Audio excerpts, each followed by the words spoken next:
Donc, pour ce sujet, nous allons parler de la déclaration un peu insensée, enfin pas un peu, totalement insensée d'Emmanuel Macron, comme quoi n'excluait pas d'envoyer des soldats français sur le sol en Ukraine, Des troupes, carrément. voilà, Mhm. de mobiliser de l'infanterie.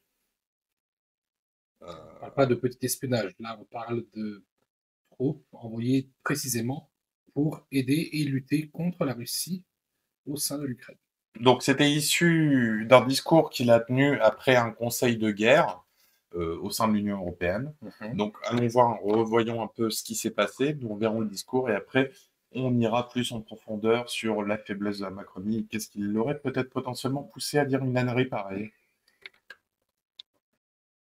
Qui peut avoir de bonnes conséquences.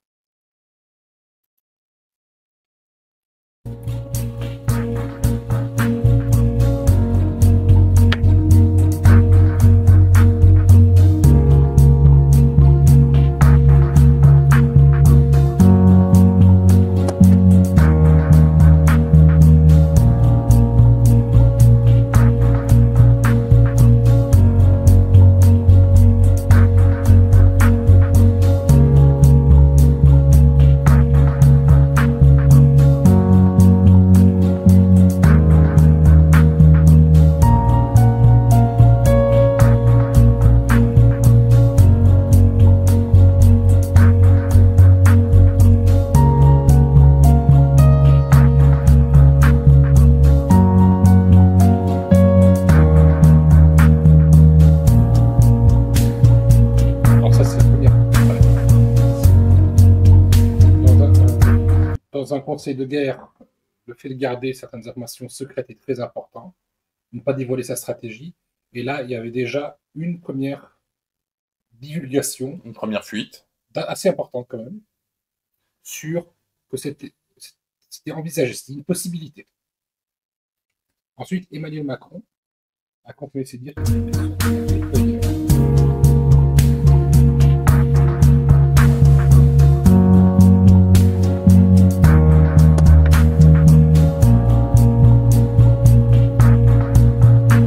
confirmation par Macron et relance.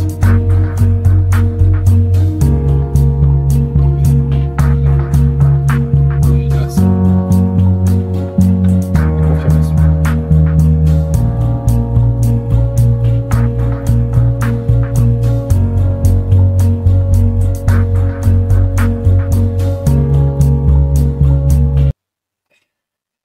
ça suit la logique. Hein. Macron se prend pour le chef de l'Europe. Il en profite parce que, en fait, l'année dernière, l'Allemagne, l'économie allait encore et demandait à faire des efforts et ridiculiser la France. Aujourd'hui, économiquement, l'Allemagne est un peu plus faible et Macron veut sa revanche. La France étant moins faible que l'Allemagne. Qui reste faible. Hein. C'est juste qu'elle est moins faible. Voilà. Du coup, Macron a plus d'autorité dans sa vision des choses sur l'Allemagne et a pu leur faire un peu la leçon. En plus, ce sujet fait suite à ce que Macron avait déclaré il y a déjà 2 semaines, non, 3 semaines, sur la nucléarisation possible d'une armée européenne. Ah, oui, ça va dans la logique où il se prend pour le...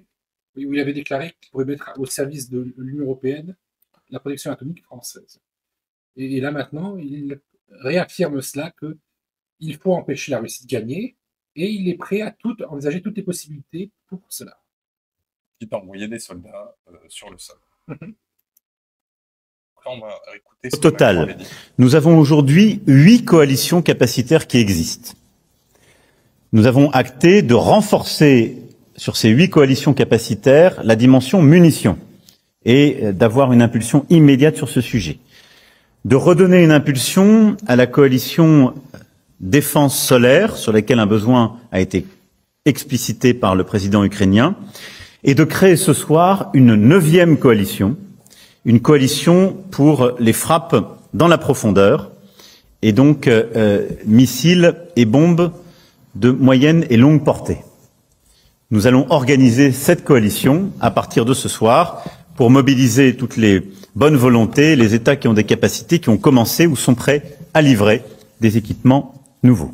Il n'y a pas de consensus aujourd'hui pour envoyer de manière officielle, assumée et endossée des troupes au sol, mais en dynamique, rien ne doit être exclu. Nous ferons tout ce qu'il faut pour que la Russie ne puisse pas gagner cette guerre. C'est l'heure. Alors, des choses très très intéressantes dans ce qu'il a déclaré. Le fait qu'il livre à l'Ukraine des missiles de moyenne et longue portée. C'est longue portée qui interpelle. C'est surtout le longue portée. Poutine a toujours dit que ça c'était une ligne rouge.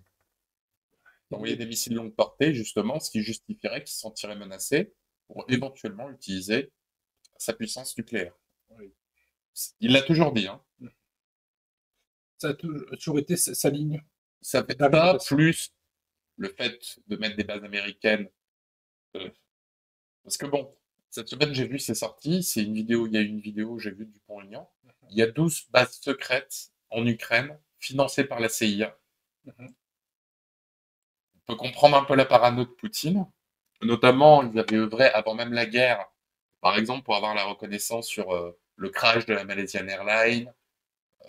C'est grâce à ces fameuses bases satellites en Ukraine qu'ils ont pu avoir ces infos. Donc, les Américains sont rarement subtils, en fait, dans leurs opérations, surtout les plus secrètes. Non, mais puis de toute façon, moi je reste toujours dans ma logique où l'ennemi il est à l'intérieur, c'est l'américain. Je t'avais déjà dit, Mitterrand, avant de mourir, il avait dit l'ennemi est déjà sur notre territoire, c'est les Américains. Sur son lit de mort, il l'a dit. En ce qui concerne l'Europe. Ah, l'Europe, oui, parce que l'Europe, la construction de l'Europe est une façon de prendre la main, Parce que le côté ukrainien, il faut aussi connaître la paranoïa à cause du traumatisme de l'URSS. Oui, mais ça, c'est ou même si c'est exacerbé par une propagande, il y a une partie. La vision des peuples slaves, même la Pologne, parce que, pareil, j'étais pas forcément d'accord avec Dupont-Aignan, il disait que, en gros, la Pologne veut être des va-t-en-guerre, veulent faire la guerre. Non, il y a surtout le traumatisme de l'URSS, en fait, du côté polonais. C'est grosso modo, après la chute du bloc soviétique, tous les pays qui ont connu une occupation soviétique voulaient surtout pas retourner dans cet état de fait. Et l'Amérique, qui voyait à la fois un marché qui serait haut, mais aussi un marché militaire à inonder de ses produits, mais aussi de sa propagande, pour être contre la Russie, au-delà même de ce que la Russie pourrait être réellement. D'où il y a une exacerbation aussi de vouloir s'armer contre la Russie dans certains endroits de l'Europe de l'Est. Bon. Et puis, moi, je pense qu'il y a 3 axes sur lesquels Macron, pourquoi il fait ça. La politique de faire planer une guerre sur l'Union européenne, c'est la stratégie de Macron pour les Européens. Déjà d'une. Parce que nulle part, j'ai entendu Poutine dire qu'il allait attaquer l'Europe. Ils n'arrêtent pas, justement, les officiels n'arrêtent pas de dire non, on n'attaquera jamais l'Europe, non, on attaque. Et tu vois, sur un ton grave, tu vois, limite, tu vois, ils voient que ça peut partir en couille, en fait, qu'ils jouent avec un jeu dangereux, quoi. On le verra dans la vidéo qui suit après parce que c'est un officiel, carrément. C'est le porte-parole du gouvernement russe en France qui parle. Donc, tu vois, c'est pas n'importe qui, c'est vraiment un officiel. Et qui explique, on va voir sa vision. Et tu vois très bien que il y a eu le discours aussi avec le journaliste américain là, il y a 2 semaines qui a interviewé Poutine, où Poutine a dit non, l'Europe c'est pas ma cible, c'est pas mes intérêts, j'ai pas d'intérêt à. Et on verra même que de toute façon, même dans les discours déjà dans les années 2000, Poutine n'a jamais eu une volonté d'attaquer l'Europe. Mais il refusait que. Mais par contre, il cible bien les Américains. Il avait bien dit dans ce documentaire que ce soit Biden ou que ce soit Trump, ça ne changera rien pour les Américains. Tu vois, en gros, ni pardon, ni oubli, tu vois. Il joue aussi la carte que vous n'avez rien à faire en Ukraine, vous ne gagnerez rien à aider ce conflit, allez voir ailleurs, vous avez d'autres problèmes à régler. Ça, c'est la carte que Poutine joue sur les élections américaines. C'est votez pour qui vous voulez, mais ne venez pas sur le territoire ukrainien parce que c'est pas votre affaire. Vous avez trop de problèmes pour vous faire. Et c'est un discours qui prend. Parce qu'effectivement, l'Amérique est à plein de problèmes. Il y a des Américains qui, dans la population américaine, qui adhèrent à ce discours. Non, mais c'est certain. Même en France, ceci dit. Mais après, il faut aussi comprendre. Donc, il y a cet intérêt. Après, il fallait vite effacer l'humiliation qui s'était pris au salon de l'agriculture Macron. Parce que ça a été très visible. Parce que ça a été très visible et de nombreux médias européens Internationaux, en fait. Non, il y a eu des montages sur Macron, ils se sont foutus de sa gueule. Enfin, j'ai vu des trucs passer, c'était incroyable la honte qui s'est pris. Donc, il voulait remonter son estime en mettant un coup de flip. Et un costume plus noir et obscur. Et troisième truc, c'est parce que il envoie un message aux parlementaires français. Un message secret qui est lié par rapport au dernier accord qu'il a signé il y a 2 semaines, lequel il a engagé la France pendant 10 ans sur un plan de financement de l'Ukraine, avec 3 milliards de dollars qui ont déjà été annoncés à la clé, sans oublier ce qui a déjà été donné. Hein. C'est juste une coquette somme. Mais au même moment, on a Bruno Le Maire qui nous dit qu'il faut qu'on fasse des économies et qu'il faudrait qu'on donne notre épargne à l'État. Bon. Arrête de parler de Bruno Le Maire. Ça non, mais ça devient obsessionnel, je sais bien. Mais c'est pour montrer le côté décadent de la chose. Et le problème, c'est que il a franchi Macron est garant de la Constitution. Et il a bafoué l'article 53, justement. Donc, l'article 53 devrait amener par la suite à un article de destitution. Et ça, grosso modo, on ne peut pas destituer un président quand il rentre en guerre. En gros... Parce que le chef des armées ne peut pas être destitué en temps de guerre, justement. Enfin, c'est très difficile. Donc, en fait, grosso modo, c'est aussi un message qu'il annonce aux parlementaires français. Arrêtez de me faire chier, parce que sinon, je déclenche une guerre, tu vois. Et moi, je le vois comme un gamin capricieux, ce qui est Macron, hein. Narcissique, complètement dérangé. Moi, je le sens complètement... Pour faire un truc pareil, il faut être complètement taré, quoi. Pour faire un truc pareil, il faut être complètement taré. Ça fait longtemps qu'il fait de la politique hors sol, mais là, ça devient... Ah, il devient dangereux, en fait. Il va falloir le neutraliser, vraiment, tu vois. Politiquement. Il ne peut pas se laisser s'éteindre tranquillement et retourner à ses affaires. Il avait dit que la présidence de la France n'était pour lui qu'une étape, mais alors qu'il passe directement à l'autre étape et qu'il laisse la France tranquille. Et parce que justement, les projections montrent que de toute façon, il va se prendre une déculottée et il va être fragilisé à l'issue des européennes. Il sera encore plus humilié qu'il ne l'a été au salon d'agriculture. Voilà. Alors là, il a juste sorti son uniforme chef des armées pour réaffirmer. Et aussi, ça c'est en France, ça joue souvent, faire jouer l'insécurité. Là, l'insécurité à l'échelle européenne par un conflit russo-européen. C'est la politique de bas étage, ça. C'est un coup en dessous de la ceinture. Exactement. Donc là, maintenant, on va regarder, je te dis, l'officiel russe en réponse justement à cette déclaration d'Emmanuel Macron. Carrière diplomatique moi qui ai consacré presque toute la carrière diplomatique aux relations franco-russes et bon, je m'y connais un tout petit peu. Moi, je me demande... C'est pas celle-là. Je pense que c'est celle-là. Qui est consacré... Moi qui ai consacré presque tout... Non, c'est pas encore ça. J'ai dû me planter sur la vidéo. Je vais juste... Parce que c'est 2 fois, c'est un doublon. Je vais vite la retrouver. Hop. Globalement, les relations que la Russie entretient surtout avec l'Europe, c'était avec l'Allemagne. Mais la France aussi était une très bonne auditrice du discours russe. C'est celle-là? Ouais. Moi qui ai consacré presque toute la carrière diplomatique aux relations franco-russes et bon, je m'y connais un tout petit peu. Ouais, non, c'est pas... Je vais la retrouver. C'est pour ça que quand la France avait réussi en partie à ne pas être alignée sur les États-Unis et la Russie, déjà dans l'époque de la guerre froide, la Russie, comme l'Amérique, pouvait s'exprimer assez librement en France pour faire passer un message à l'autre bloc. C'est resté pendant encore plusieurs décennies comme ça. La France pouvait jouer ce rôle de diplomate. Et au début de la guerre en Ukraine, enfin au début de cette phase de la guerre en Ukraine, Macron avait encore essayé de jouer la carte de la diplomatie française. Mais malheureusement, Macron n'avait pas les épaules pour tenir un tel rôle, ni la crédibilité Enfin, surtout à l'international. est-ce que la Russie C'est ça là? Ouais. D'accord, on peut. cible la France particulièrement? Est-ce que ça vous semblerait d'ailleurs, est-ce que ça vous semble légitime qu'elle le fasse?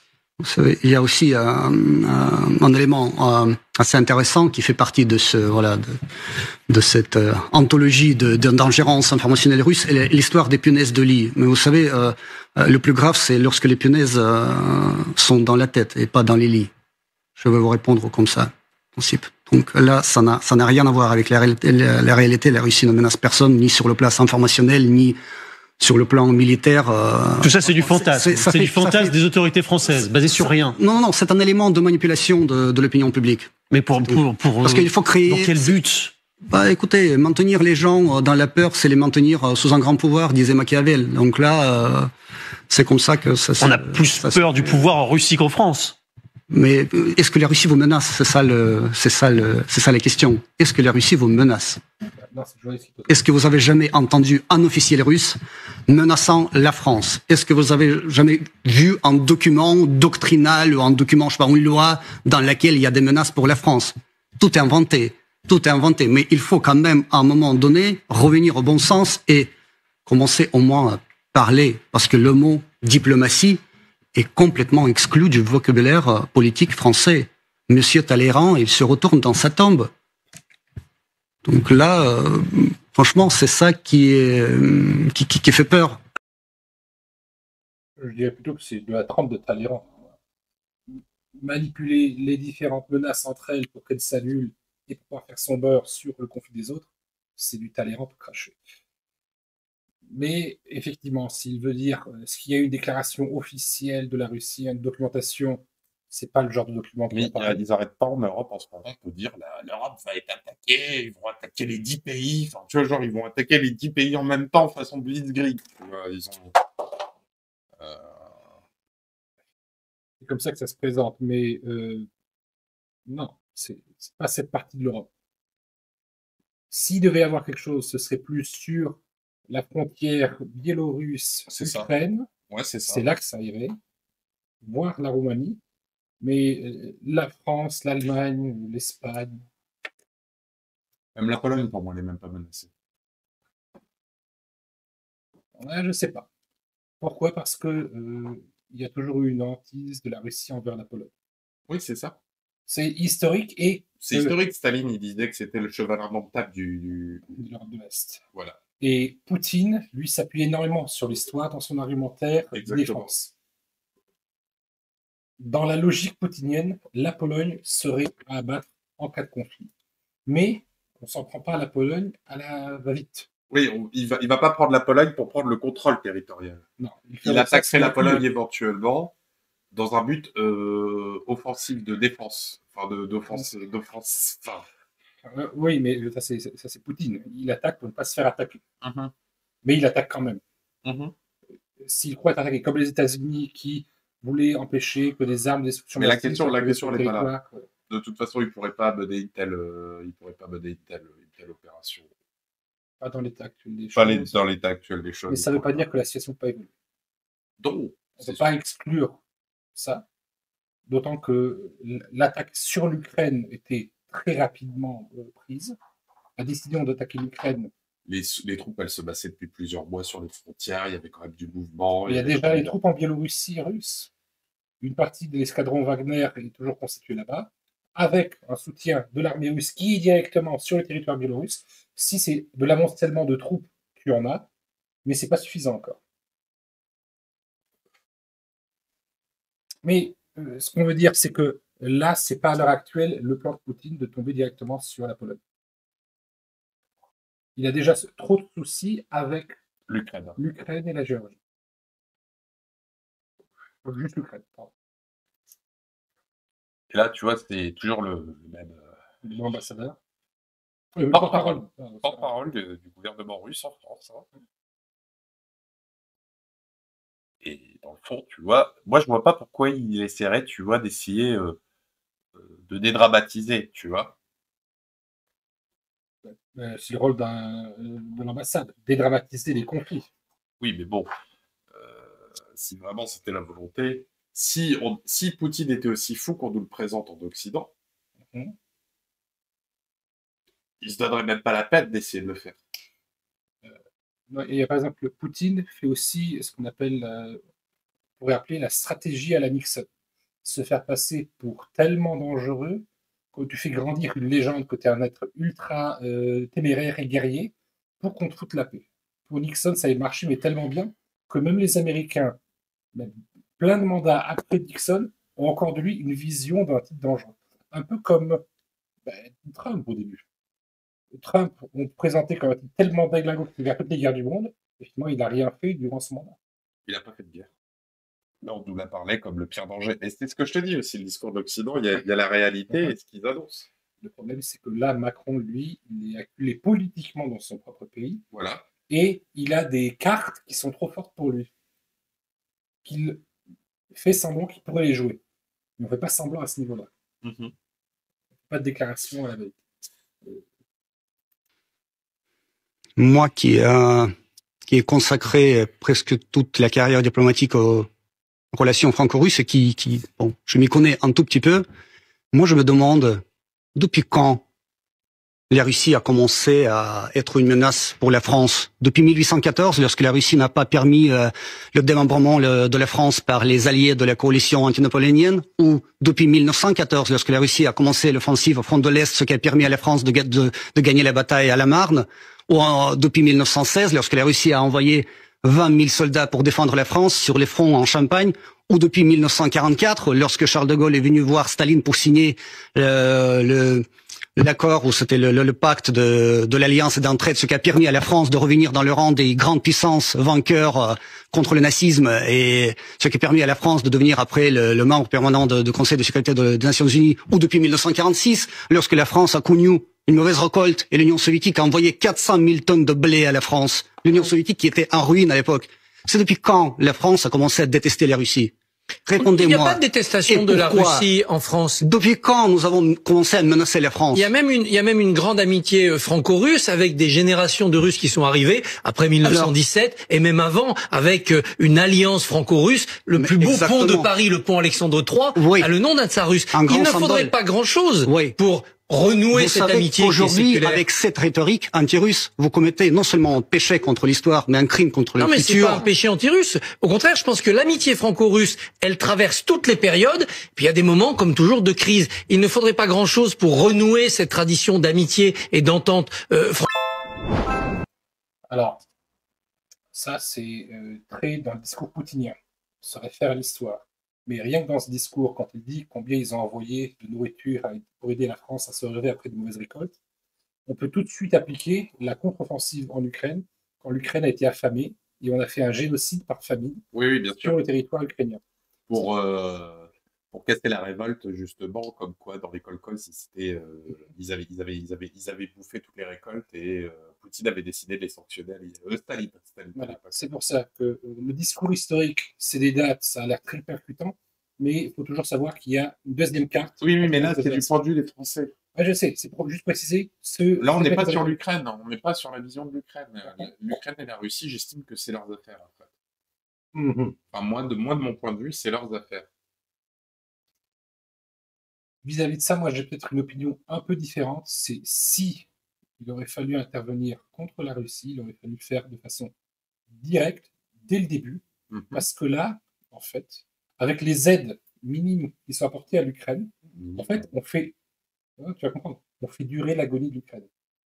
On ne donne pas à l'Ukraine les moyens de se défendre totalement, de vaincre le conflit, et on ne lui dit pas qu'on va la laisser tomber. Du coup, en fait, on laisse l'Ukraine mourir. Oui, mais on joue sur cet état de l'Ukraine pour justement jouer sur l'état de choc et faire toutes les mesures coercitives.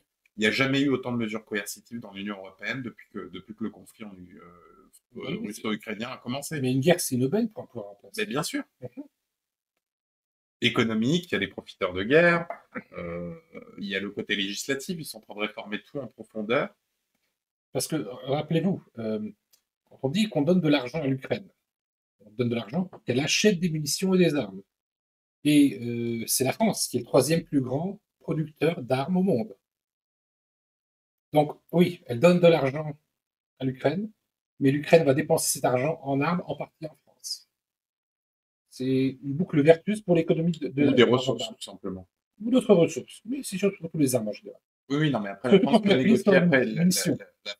Les pays qui ont donné de l'argent peuvent aussi négocier une accaparation des ressources. Voilà. Très faible coût. En mode, je t'ai aidé contre ta guerre, donc. Donc tu vas pas faire le méchant, tu vas pas négocier le contrat, j'ai tout écrit, tu signes là. Voilà. Continuons.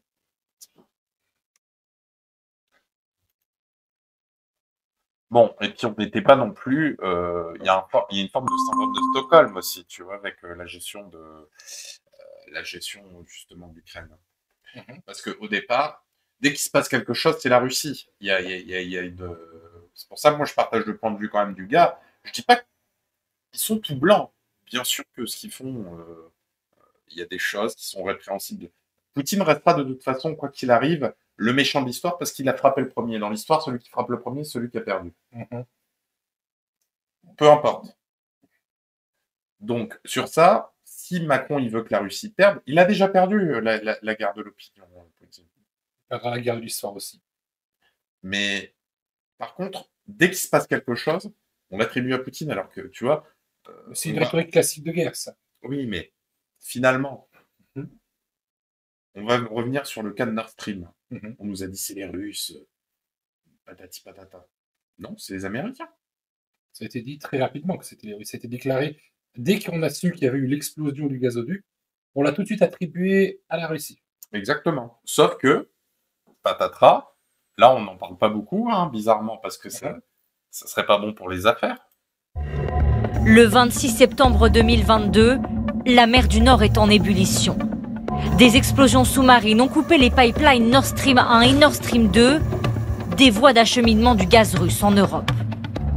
Une enquête publiée par les très sérieux journaux Washington Post et Der Spiegel révèle l'homme derrière cette opération, Roman Chervinsky, un haut gradé ukrainien. Le colonel de 48 ans engage l'année dernière une équipe de 6 personnes. Le commando loue un bateau sous une fausse identité et à l'aide d'un équipement sous-marin place les charges explosives sur les pipelines. Un sabotage qui aurait été ordonné au plus haut niveau de l'armée par le commandant en chef des forces ukrainiennes. Volodymyr Zelensky, lui, n'aurait jamais été au courant de cette opération. C'est un sabotage très sophistiqué de la part du renseignement ukrainien. Et ce qui est intéressant, c'est que ça n'a jamais été autorisé explicitement par le président Zelensky. C'est passé directement par le canal militaire. En partie pour couvrir l'opération, mais aussi pour laisser la possibilité au président de démentir toute implication en cas de découverte. Les pipelines, qui partent de Russie et acheminent le gaz jusqu'en Allemagne, font partie des voies les plus importantes de distribution en Europe. Avec ce sabotage, c'est le principal moyen de pression de Moscou qui disparaît.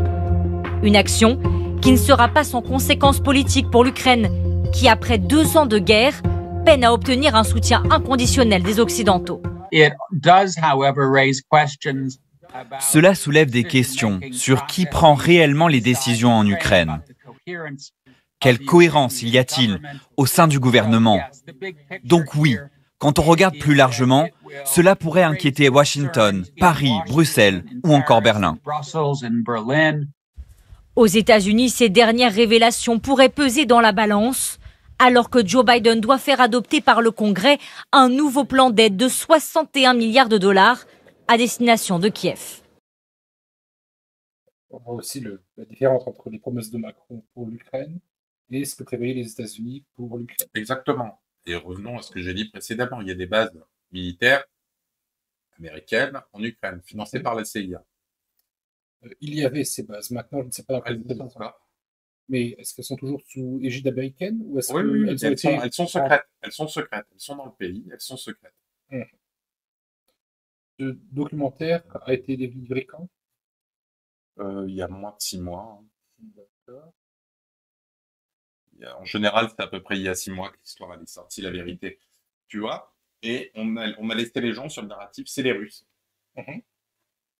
Mais comme pour beaucoup d'éléments, ça sert émotionnellement sur le coup pour... Et c'est pas un média complotiste, c'est France 2 qui balance l'info, quoi. France 2...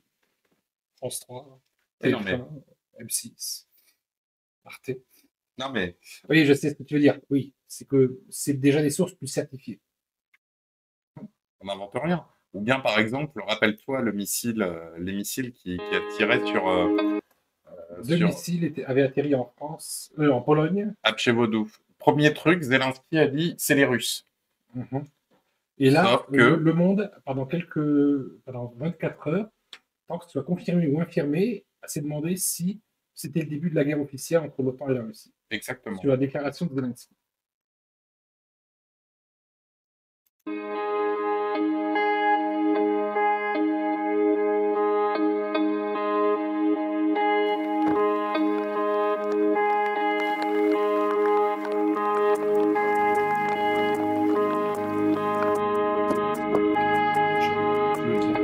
Pytanie zasadnicze brzmiało, jaka to była rakieta. Najprawdopodobniej była to rakieta produkcji rosyjskiej, prawdopodobnie wyprodukowana w latach 70.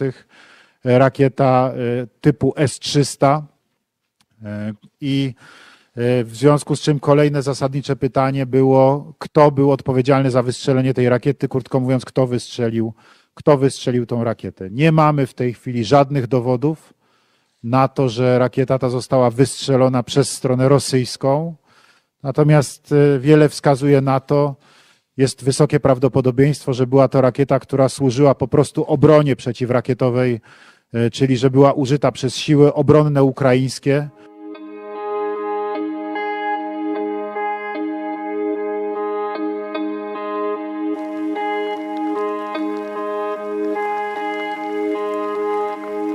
An investigation into this incident is ongoing, and we need to await its outcome. But we have no indication that this was the result of a deliberate attack. And we have no indication that Russia is preparing offensive military actions against NATO. Parce qu'il y a encore une chose qu'il faut savoir. Ça aurait pu être un tir russe, mais il fallait montrer que ce soit une attaque délibérée contre un membre de l'OTAN, contre la Pologne. En l'occurrence, c'était un missile ukrainien. C'était une fabrication russe, mais tirée par mieux. Ce que je veux dire, c'est que des bombardements russes en Ukraine, il y en a jusqu'à 15 km de la frontière polonaise. Oui, oui. Donc même un missile égaré sans être une attaque délibérée contre la Pologne. J'entends bien. Voilà. C'est aussi pour ça qu'ils étudient l'autre alternative. Parce que dès le départ, ils se doutaient bien que ce n'était pas la Russie qui voulait envoyer un missile dans la campagne polonaise pour attaquer le territoire, ce qui était ridicule en soi. Non, mais dans ce cas-là, il sait quand même ce qu'il a tiré, le père Zelensky. Zelensky, lui, devait dire ce qu'il pensait être le plus pratique. Un instant. Sur le chat.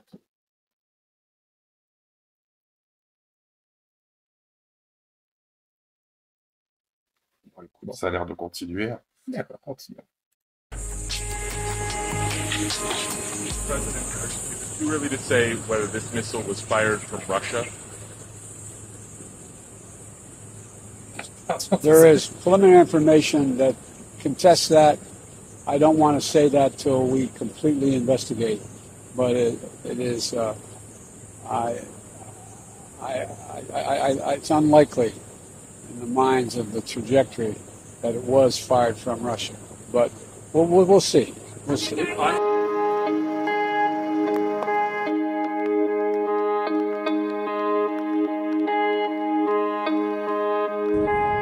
Au vu du sujet, quand même dangereux, le fait même que Zelensky accuse automatiquement la Russie, moi je te dis, je suis persuadé que c'est volontaire. C'est tout à fait possible. De toute façon, regarde, un jour on prendra une émission. Ils se sont dit on va tirer dans un champ, ils ne se sont pas dit qu'il y aura un agriculteur, tu vois, c'est un problème de timing. Ils ont malgré tout tué un Polonais, deux en l'occurrence, mais ils ont tué, et finalement, bon, on mettra le point sur l'enquête. Un an plus tard, il n'y a rien qui est fait, aucune sanction. Donc déjà, ça a fragilisé l'OTAN. Ça ridiculise même le principe de l'OTAN. Parce que, justement, l'Ukraine n'est pas dans l'OTAN. Moi, tu vois, sur cette question-là, je reste encore. Elle aurait dû avoir une sanction minime, symbolique. le fait de ne pas condamner et de faire l'autruche. Par rapport au fait que l'Ukraine ait accidentellement envoyé un missile en Pologne. Ouais, il aurait dû avoir une sanction symbolique. Et si elle a prouvé que c'était un missile, un antimissile qui a raté sa trajectoire, donc non intentionnel. C'est pas encore vérifié que c'est ça. Mais par contre, directement, le fait du mensonge de Zelensky. Zelensky est obligé de mentir, ne serait-ce que pour maintenir, dans sa vision des choses, le moral du peuple. Et il prend toutes les clés, même les plus stupides qu'il puisse y avoir, en main pour pouvoir défendre sa position et défendre le peuple ukrainien oppressé par la Russie. Il ne dira jamais, par exemple, les tractations qu'il y avait entre l'Amérique et l'Ukraine avant le début du conflit, qui aurait peut-être mettre un peu le feu aux poudres, etc. C'est pas dans ce narratif de guerre maintenant qu'il va sortir ça. Et plus ça va durer, plus il va rester dans ce discours-là. Il est trop tard pour Zelensky de rétropédaler sur quoi que ce soit. Non, mais il est trop tard, surtout qu'il a failli lancer, déclencher une troisième guerre mondiale, avec ses conneries, quoi. Ben, pour lui, la guerre, c'est déjà là, qu'elle soit mondiale ou juste nationale. Oui, donc pour lui, ça change je rien. suis malheureux, donc il faut que tout le monde soit malheureux avec moi, quoi. Lui, quand il voit que son pays est bombardé, il veut prendre l'aide partout où elle est, à quel que soit les C'est extrémités. très intéressant, ça vient à la suite. Ça va à la suite, c'est très très bien, ça va faire la transition.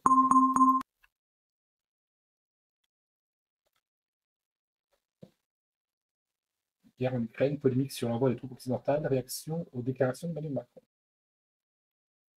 Là, on va être sur plutôt la réaction mondiale et politique justement de Macron, ce qu'il a dit. La réaction de Macron par rapport le fait qu'il allait envoyer des troupes sur le sol ukrainien. D'accord. La réaction de Zelensky par rapport aux déclarations de Macron. Non, mondiale. Ça va être la classe politique et les différents pays. Ah, d'accord. Aujourd'hui pour envoyer de manière... Envoyer des troupes occidentales à la rescousse de l'Ukraine en difficulté, Emmanuel Macron brise le tabou.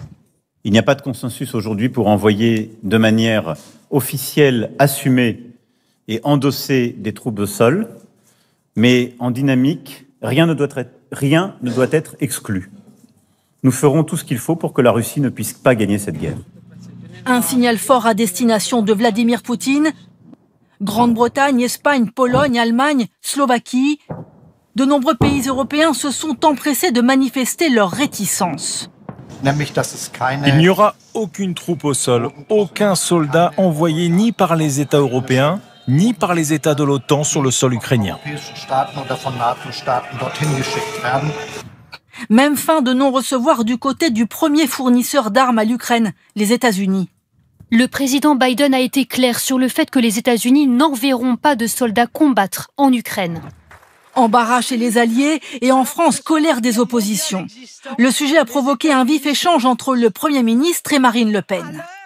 Emmanuel Macron a franchi une étape supplémentaire vers la co-belligérance, faisant planer un risque existentiel sur 70 millions de Français. Si vous aviez été élue en 2022, Madame Le Pen, on ne serait pas en train de fournir des armes aux Ukrainiens pour se défendre, on serait en train de fournir des armes à la Russie pour écraser les Ukrainiens. C'est ça la réalité, c'était dans votre programme. Les Républicains, eux, dénoncent le risque d'escalade avec la Russie. J'ai dit ça dans son programme en 2022. On va le réécrire, le programme. Ensuite, on remettra ça. Non, mais moi, il me semble pas qu'elle ait dit on va livrer des armes aux Russes. Non. Elle était pour l'apaisement. Ouais, c'est ça. Pour lui, c'est la même chose. L'apaisement, fournir des armes, c'est pareil pour lui. Quand pour la France insoumise, Jean-Luc Mélenchon s'inquiète. L'envoi de troupes en Ukraine ferait de nous des belligérants. La guerre contre la Russie serait une folie, écrit-il. À Moscou, la réaction est cinglante. Toute intervention au sol en Ukraine ne serait pas dans l'intérêt des Occidentaux, selon le Kremlin.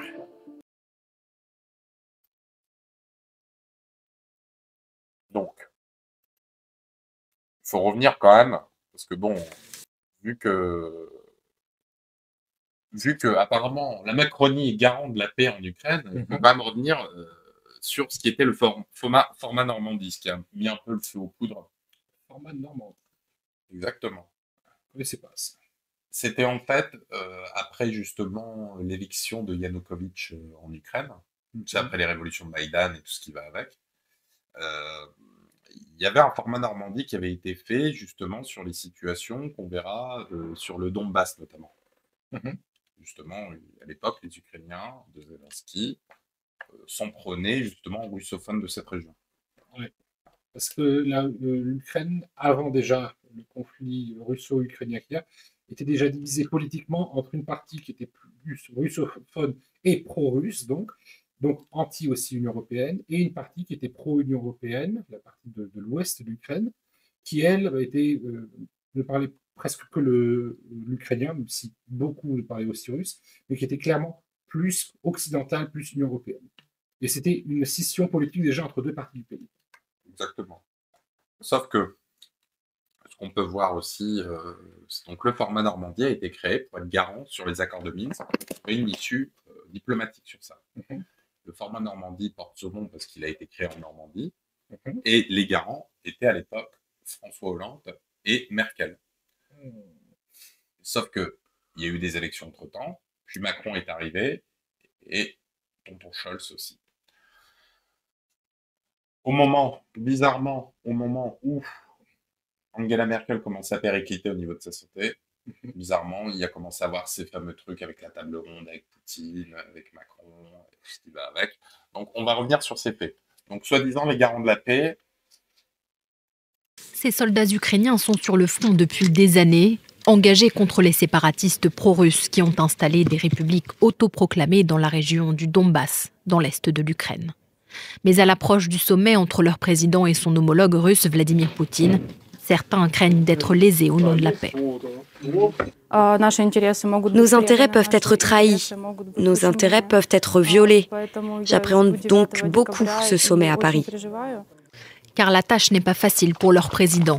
Volodymyr Zelensky doit mettre un terme aux 5 années de guerre qui ont fait 13 000 morts, sans pour autant donner l'impression de capituler face à Moscou. Difficilement concevable pour l'opposition ukrainienne, qui a une nouvelle fois appelé à manifester à Kiev. Selon elle, leur président, ancien acteur de séries télévisées et novice en politique, est dans une position de faiblesse face à Moscou. Élu il y a 7 mois, Volodymyr Zelensky avait fait de la fin de la guerre une de ses promesses de campagne, affirmant garder le contrôle de ses frontières. Mais déjà, il semble parler de compromis. Je veux revenir du sommet de Paris avec des résultats concrets. Mais nous comprenons que tout ne sera pas réalisé. La réunion elle-même est déjà une victoire. Sous l'égide de la France et de l'Allemagne, ce sommet au format dit de Normandie, du nom de la région française où la première réunion sur l'Ukraine entre les 4 pays s'était tenue en 2014, sera une première après 3 ans de gel des négociations. Il portait déjà la tenue le petit polar militaire lors de ce débat. Et il faut revenir aussi sur ce que Poutine avait dit en 2005 sur la situation en Ukraine. Donc c'est une archive de l'INA. Vladimir Poutine qui voit d'un mauvais œil l'entrée probable des pays baltes et de l'Ukraine dans l'OTAN. C'est ce qu'il a confié dans un entretien exclusif à Christian Mahler et Victor Harish. À l'occasion du 60e anniversaire de la capitulation nazie, le président russe a accepté de dresser un état des lieux de la Russie d'aujourd'hui. Il répond notamment aux accusations d'autoritarisme dont il fait l'objet.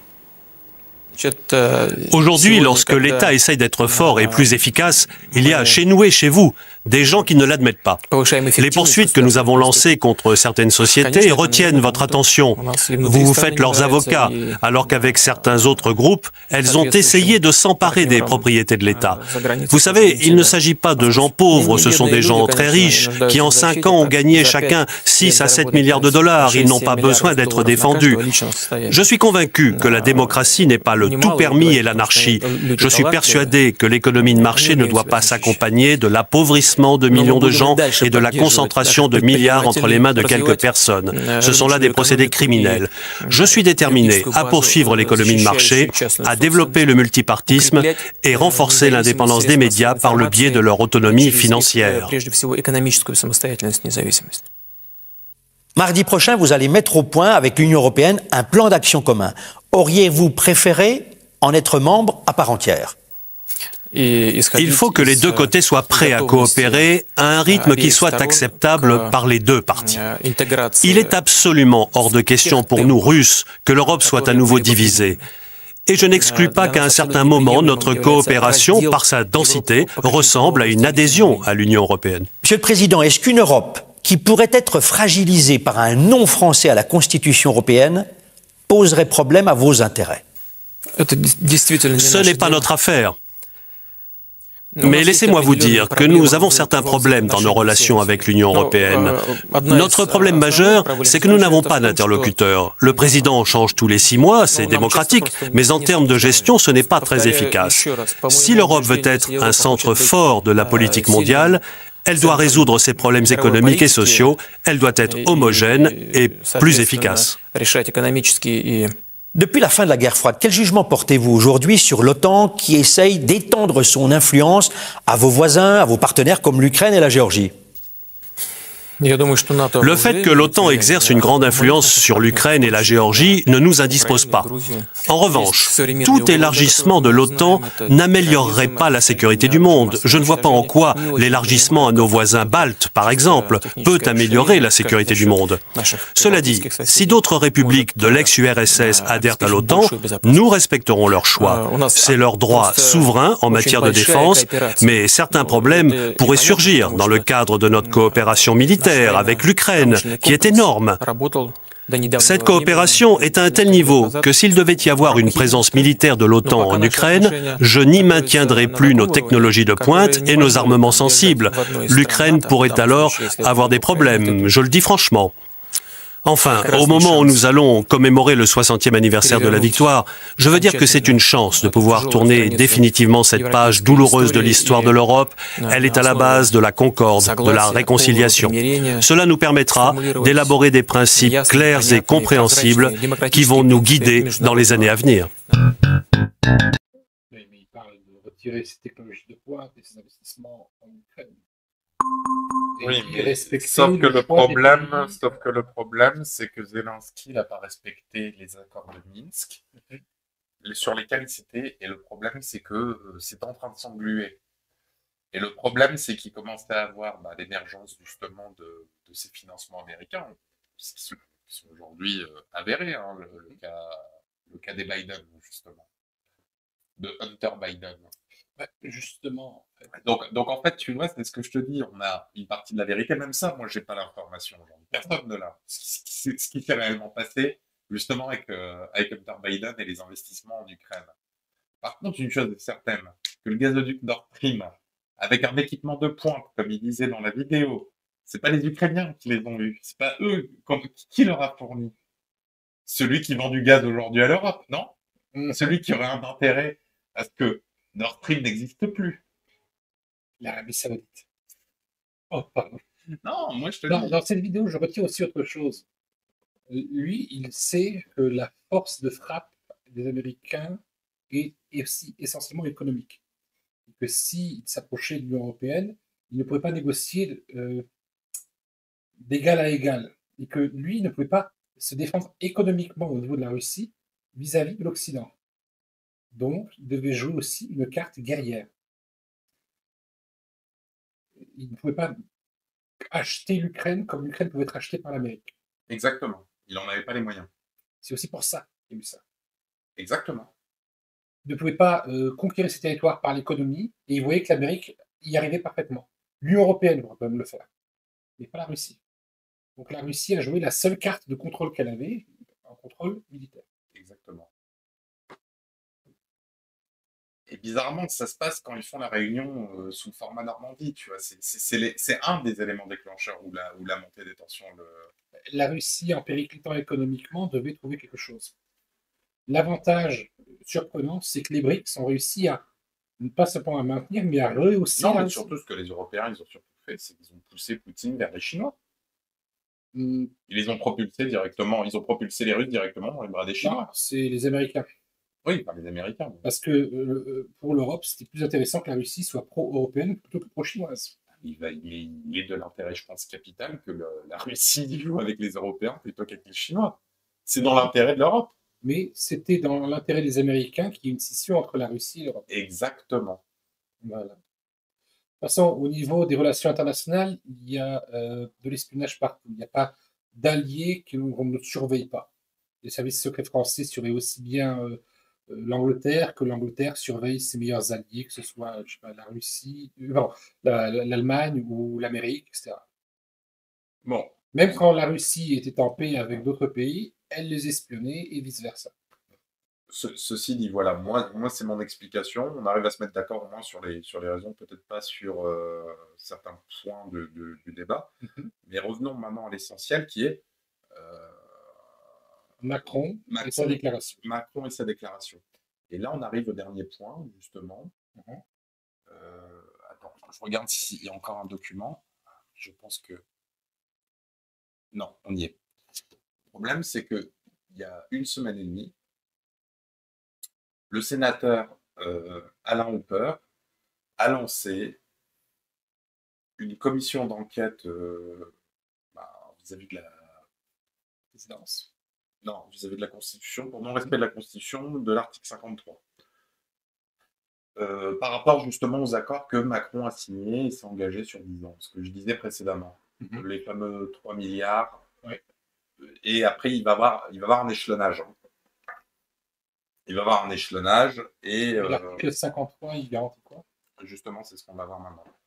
Et moi, je pense que c'est aussi pour cette raison que Macron joue le va-t-en-guerre pour calmer au sein de son propre pays, parce que justement, il est tellement divisé même dans ce pays, que, en mode, si je déclenche une guerre, ton article 53, tu te le mets dans le fion, quoi. En gros, c'est ça l'idée. Il y a un mot. En gros, pour parler de manière triviale, c'est l'idée. 3 milliards d'euros pour l'Ukraine, Alain Houpert saisit le Conseil d'État au nom de l'article 53 de la Constitution. Un article de Le Média en 442.fr. Dans un paysage politique où la voix du peuple est souvent étouffée, là où les décisions sont prises sans véritable consultation démocratique, il est rafraîchissant de voir des représentants politiques agir avec courage et détermination pour défendre les principes fondamentaux de la démocratie. Donc, voici Alain Houpert. Donc, le récent acte du sénateur Alain Houpert qui a saisi le Conseil d'État concernant l'accord de coopération France-Ukraine doté de 3 milliards d'euros est un exemple éclatant de cette détermination à faire respecter la Constitution et à assurer la consultation du Parlement sur les décisions cruciales pour l'avenir du pays. En saisissant le Conseil d'État en référé sur la question de l'accord de coopération France-Ukraine doté de 3 milliards d'euros, le sénateur Alain Houpert a démontré un courage politique rare alors que certains politiques se contentent de suivre la ligne d'un parti ou de céder à la pression politique. Le sénateur de la Côte d'Or a pris une position ferme en faveur du respect de la Constitution et de la nécessité de consulter la représentation nationale sur des engagements aussi importants. Donc, sur la foi de l'article 53 de la Constitution, j'ai pris la décision de saisir le Conseil d'État en référé concernant l'accord de coopération France-Ukraine doté de 3 milliards d'euros pour exiger sa ratification par le Parlement sur de tels engagements en période d'austérité. On va voir plus. La représentation nationale doit être consultée. Donc là, on voit. Je vais le lire. Article 53 de la Constitution du 4 octobre 1958. Les traités de paix, les traités de commerce, les traités ou accords relatifs à l'organisation internationale, ceux qui engagent les finances de l'État, ceux qui modifient des dispositions de nature législative, ceux qui sont relatifs à l'état des personnes, ceux qui composent cession, échange ou adjonction de territoire, ne peuvent être ratifiés ou approuvés qu'en vertu d'une loi. Ils ne prennent en effet qu'après avoir été ratifiés ou approuvés. Nulle cession, nul échange, nulle adjonction de territoire n'est valable sans le consentement des populations intéressées. Donc, on voit bien en rouge, ceux qui engagent les finances de l'État, donc un engagement financier de 3 milliards pour l'Ukraine, on est dedans, ne peuvent être ratifiés ou approuvés qu'en vertu d'une loi. Le fait qu'il n'ait consulté personne, Macron a bafoué la Constitution, et il est, de par son état de président, le garant de la Constitution. Et ce qui est problématique pour Emmanuel Macron, c'est que si on valide cet article 53, ça pourrait déclencher du coup l'article 68. Et on va voir que correspond l'article 68. L'article 68 qui a remplacé l'ancienne procédure qui a jamais fonctionné, où le président était irresponsable sauf en cas de haute trahison, mais on n'a jamais su ce qu'était la haute trahison, et puis a été remplacé par une autre disposition qui prévoit que il ne peut pas être jugé, mais il peut être simplement destitué par le Parlement, donc les deux chambres réunies en congrès, mais avec cette fois-ci le vocable de haute cour, destituent le président de la République s'ils estiment, donc les parlementaires, que le président de la République a manqué à ses devoirs et qu'il ne peut plus continuer à exercer sa fonction. Alors dans ce cas-là, il faut une majorité des 2/3 des membres du Parlement. Alors d'abord les 2/3 des membres de chaque assemblée pour déclarer voter la résolution de demande de destitution. Ensuite, le Parlement se réunit à Versailles et doit revoter de nouveau les 2/3 de ses membres, sans qu'il y ait la moindre délégation ou la moindre, en ayant également un vote au scrutin public. Donc c'est pour manquement grave. Manquement grave à ses devoirs. Manquement grave, ça peut être le fait de violer gravement la Constitution. Je sais pas, par exemple, refuser de promulguer les lois, ou alors ça peut être un événement de sa vie privée. Il tue quelqu'un, il commet un acte qui est un délit ou un crime pénal important, donc dans ce cas-là, eh bien, il est susceptible de se faire destituer. Il y a des bonnes chances que ça n'arrive jamais. Mais bon, il fallait quand même prévoir quelque chose. J'ai trouvé très drôle la phrase, la bonhomie. Ça fait menace, tu vois, la Don Corleone. Oui, pardon, tu vois. Personne ne sera assez fou pour en faire. C'était il y a 9 ans. Juste avant que Macron commence. Hein. C'était juste avant. Et Macron, lui, pourra invoquer l'article 35 de la Constitution, si jamais une telle chose arriverait. Ah oui, chat perché. Il touche et il est perché.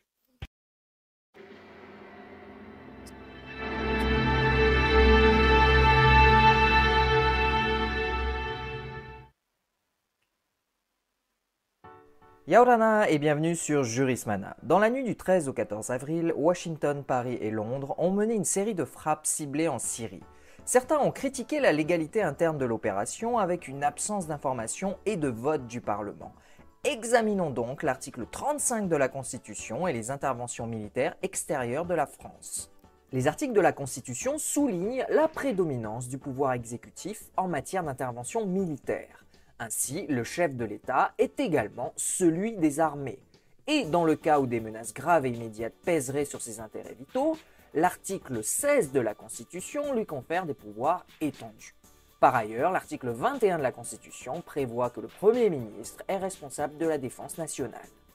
Cela paraît logique, étant entendu que le pouvoir exécutif est bien plus efficace en matière de prise de décision rapide, de prise de décision d'urgence, contrairement au Parlement, tout simplement du fait du nombre important de députés et de sénateurs. Le rôle du Parlement est donc bien plus limité en la matière et traditionnellement l'article 35 de la Constitution se limitait à la seule autorisation de la déclaration de guerre, jamais utilisée sous la Ve République. Toutefois, l'intérêt du rôle du Parlement est incontestablement celui de contrôle, et la réforme constitutionnelle du 23 juillet 2008 a complété l'article 35 de la Constitution en instituant une procédure d'information et de contrôle du Parlement sur les opérations militaires extérieures. Le gouvernement doit ainsi informer le Parlement de sa décision de faire intervenir les forces armées à l'étranger au plus tard 3 jours après le début de l'intervention. Il n'est donc pas dans l'obligation de prévenir le Parlement avant l'opération. L'information transmise peut donner lieu à un débat qui n'est suivi d'aucun vote. Parfois, les attributions du Parlement sont plus étendues. Ainsi, s'agissant de la prolongation des opérations extérieures, il faut une autorisation parlementaire si la durée de l'intervention excède 4 mois. À titre d'exemple, le 25 novembre 2015, le Parlement a autorisé la prolongation de l'engagement des forces aériennes au-dessus du territoire syrien. Il faut d'ailleurs noter que l'engagement de troupes françaises à l'étranger est un acte de gouvernement. Ainsi, le juge n'est pas compétent pour enjoindre au Premier ministre d'ordonner leur retrait, puisqu'il s'agit d'un litige non détachable de la conduite des relations internationales de la France. Et voilà, nous en avons terminé avec cette présentation de l'article 35 de la Constitution. Donc, éventuellement, s'il prononce l'article 35, il ne peut plus être destitué. Parce qu'il suspend les votes. Et Macron n'est pas faux, il ne fait jamais ça. J'arrive pas à le dire. Donc, en fait, il y a 3 raisons, ce que je t'ai dit. Les européennes, le fait qu'il ait peur parce que, au sein du pays, il y a des sénateurs qui commencent à faire des procédures contre sa gueule et il a pas l'air de trop kiffer. Pas très bon, ça, en général, quand on commence ça. Attends, alors, en comparaison, si Zelensky peut mentir pour essayer de sauver son pays d'une attaque russe, Macron, lui, essaie peut-être de mentir pour sauver son poste. C'est ça. Au risque de déclencher une guerre. C'est inconscient. Il y a encore combien de personnes dans le chat qui ont voté Macron? Oh, personne, comme par hasard. Faut profiter. En tout cas, c'est sur ça que le sujet va se terminer. Toi, t'en penses quoi sur les raisons qui ont poussé Parce que on l'a toujours dit, ça a toujours été dans nos débats. En politique, on ne fait jamais rien s'il n'y a pas de gain. Ouais. Moi, je vois ces 3 gains-là pour Macron. Il faut faire quelque chose de plus petit, je sais pas, il pourrait déclarer la guerre à la Patagonie. Voilà, quelque chose de mineur. Personne ne le prendra au sérieux, mais ça article l'article 35.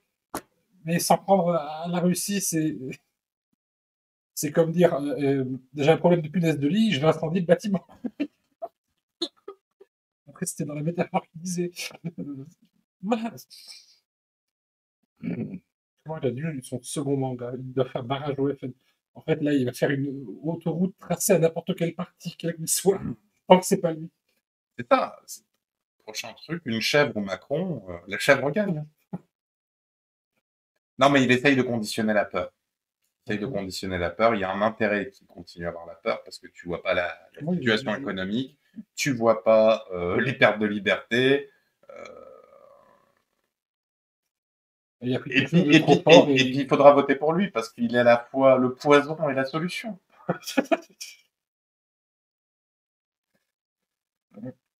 Il se voit à la présidence de l'Europe. Voilà. Qu'on le mette à Bruxelles et qu'on coupe les câbles.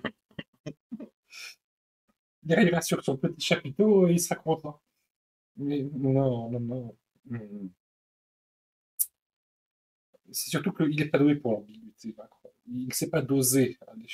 Déjà, quand tout allait bien, entre parenthèses, qu'il allait à l'étranger et qu'il se moquait des Français de façon ambiguë, ça passait pas. Mais maintenant, quand il est en France et qu'il menace de façon ambiguë, ici en proposant de partager l'arme nucléaire, ici en proposant l'envoi de troupes et en disant qu'on ne peut pas l'exclure, qu'il faut empêcher la Russie de gagner, il ne faisait pas bien le diplomate, mais là, il ne fait pas non plus bien le chef des armées. Puisse-t-il être rapidement destitué? Ça sera le mot de fin de ce live. De ce sujet, de ce live. En tout cas, si le sujet vous a plu, n'hésitez pas à vous abonner aux différents liens qui se trouvent ici en haut, parce qu'en plus, la caméra commence à faire des siennes, ça devient n'importe quoi. On se rend compte de ça sur le retour vidéo. Oui, le chat nous avertit. Mais en tout cas... N'oubliez pas de venir tous les mercredis sur Twitch à 19h, notre chaîne Facile à trouver, Adam et Yvan débattent. Et faites-nous aussi un petit coucou sur Twitter, ça fait toujours plaisir. Si le sujet vous a intéressé, on a déjà traité plusieurs aspects aussi de cette affaire dans d'autres vidéos, par exemple celle d'il y a quelques semaines, où Macron avait parlé de partager, par exemple, le pouvoir nucléaire au sein de toute la communauté européenne. On en a parlé aussi, mais c'est amusant comme on pensait qu'il ne pouvait pas surenchérir, et il a quand même réussi à passer le level au-dessus. En moins de 3 semaines, il est talentueux. On ne peut pas lui enlever ça. Donc, abonnez-vous si c'est déjà fait, et un petit commentaire si vous avez aussi une petite actualité intéressante à partager avec nous et la communauté. Puis n'hésitez pas à donner votre avis sur la question, tout en restant cordial et poli. Vous voyez, c'est possible, hein. On l'a vu ce soir, on peut être en désaccord tout en se respectant. Respect, maître mot. Voilà. On a le droit de rigoler, on a le droit de taquiner, mais il ne faut pas manquer de respect. Voilà. Devant et hors caméra. Devant et hors caméra. Allez. Merci à ceux qui sont encore là et bonne soirée. Bonne soirée. À la semaine prochaine.